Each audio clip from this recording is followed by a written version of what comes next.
Speaker, sir, I have asked a very simple question, but Honorable CM has given me a very complicated answer. I want some more clarity on these answers.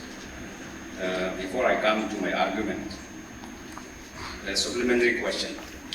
Actually, what I have sought for was whether there is any specific duration for the reservation of the backward quota in the government employment sector.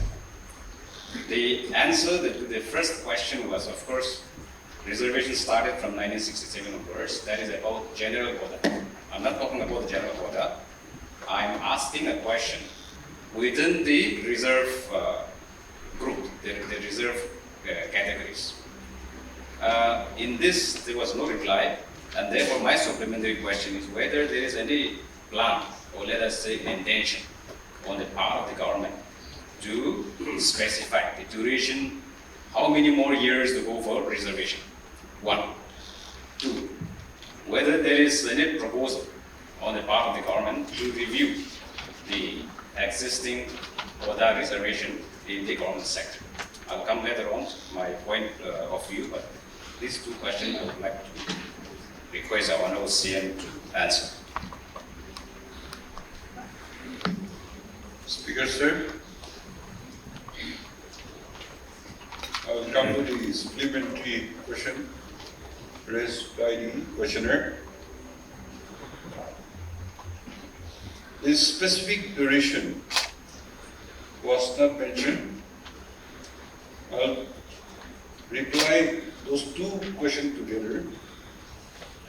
And in the cabinet, we have discussed that we must revisit the backward reservations. And in the cabinet, we decided that there should be specific jurisdiction. However, we will revisit only after we conduct census.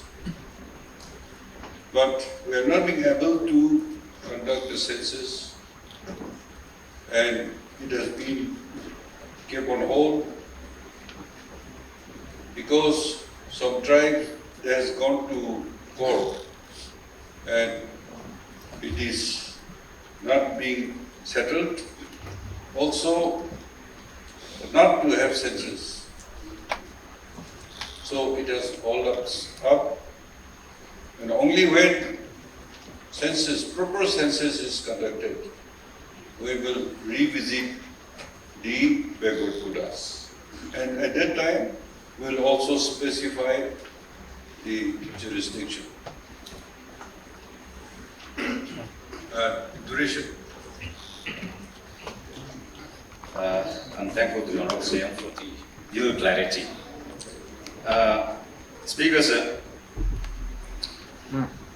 there is actually a contradiction in the government policy.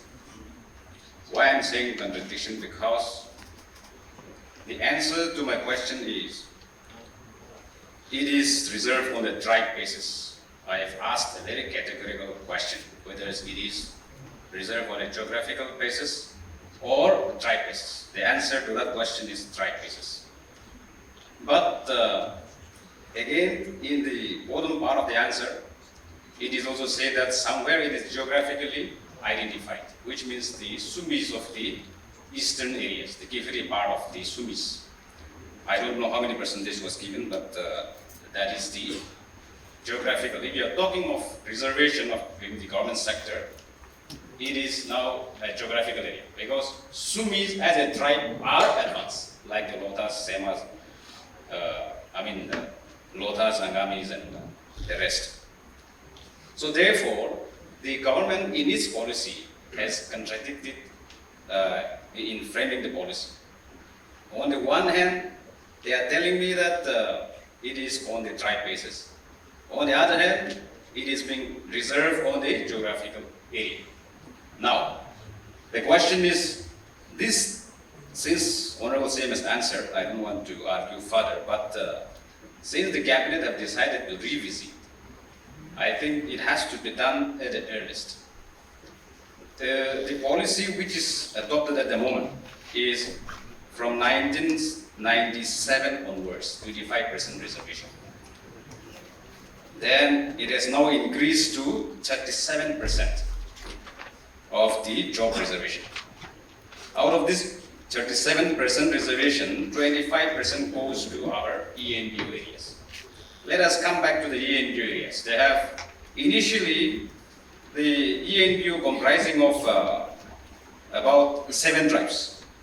Now with the addition of Chakasangs and Buchuris, it is 9. So 9 tribes were a part of the job reservation quota. Now within this 7 tribe, let us exclude Buchuris and Chakasangs because they are from Pack district. How do you distribute? There is another problem compounding to that is Dikir has also been recognized officially as a tribe now. Now there's a lot of complication here. Then you come back to Honorable CM is telling us that the 2001 is under challenge as far as the census is concerned. I'm aware of that. But I'm not very conversant with 2011 census, whether it is under challenge or not. But if we go by that record, 2011 census, Mon records 250,000 plus population. From that 25%, how do the government distribute? Let us come back, compare, I'm only comparing the statistics which is available on the record. Gifuri records about 74,000, Longland records about 50,000, Gyeongsang 1,96,000. So, a population of having 2,50,000 of Mon district, if they are getting 1 EAC this year, then a population having 50,000 of that particular tribe also will get 1 EAC. Where is the justification, Speaker sir? How do you, where is the equilibrium in distributing the quota even within the reserve group? So this backward quota will never come to an end. And government is saying that there is no specific duration for this. No, we have to have a specific duration. We have to take our people forward. We cannot keep them years together, 100 years together to be backward. And therefore I must insist that there should be a duration in the backward reserve group. And I'm only giving an example. I have no grudges with any other individuals, locations or tribe. But the Gonyats will keep demanding, even if we decide that we will end the tribe backward quota reservation by 3 years from now, 2 years from now. But they will still tell us that, look, we have this much populations. Our other friends got it 10 DSPs, 10 EACs. We are still standing at 10 EACs, 10 DSPs. We are yet to recover this much. There will be a fight within the backward quota group again. Now, pocket-wise, the government, in fact, unintentionally, has implemented the quota reservation on pocket-wise. There should be no problem now. Why I'm saying this? Because the suburbs of eastern areas have been given. They have been already given, identifying from the pocket-wise. Now my people from boundary areas have started demanding that we should be also given a backward reserve quota. Likewise, in some of the our areas, like Along Taki, where my younger brother ministers up, in Along represents, these are backward areas. We are that as backward for forward tribe. Angami areas of most of the southern areas. So I think we have to start identifying the pocket-wise. For example, the Chakasangs. Chakasangs of Futsero and Chosopas are no more backward, Speaker sir. They are as brainy as any one of us. They are as good as any one of us. But Chakasangs of my honorable MLAs up here, Peg areas, Chizami areas, they are still backward. I am aware of that. So also with the Sangdams. The Sangdams of the Longkimchari are very close to you, Speaker sir. Very close to Longsa, Mokusung district. They are also far advanced. But Sangdams of different districts, Seojung cities are backward. If you have seen the Supreme Court latest decision on the creamy layer, of course it is subject to debate, but we also have to identify within the reserve group who are the creamy layers. then start segregating them, then the real meaning of quota reservation will come in. The real deserving ones doesn't get, even within the reserve group. Because those who are living in the urban areas, they are the ones who are actually being sending their kids to the good schools, good cities, and they come back with this backward certificate and they get a job. The one who is graduated from the high schools in the village, in the district headquarters, doesn't get that opportunity. So where is the equilibrium? Where is justice here? So therefore, I would suggest that there has to be overhauling of the backward quota reservation, and it has to be identified on the pocket-wise. Let's come back to I'll go a little beyond that. The reservation, even on the IPS, NBS category. Then the NCS, IAS quota. There is some re-study is required, because most of these are being occupied by the services from the outside state. Now our state cadres are also being neglected in many ways. So when we say reservation, I think overhauling, a wholesome approach is required. You see what has happened. The backward quota reservation, it will the debate, not only a debate. If you see the recent incident in Bangladesh, Speaker sir, the Prime Minister was forced to resign Sheikh Hasina on the 4th of August. The protest started by the student group on what? 30% reservation for the descendants of the freedom fighters. The issue started from there. It polarized to a larger political of a higher magnitude, of course. But it all started from that backward quota reservation within the government job sector.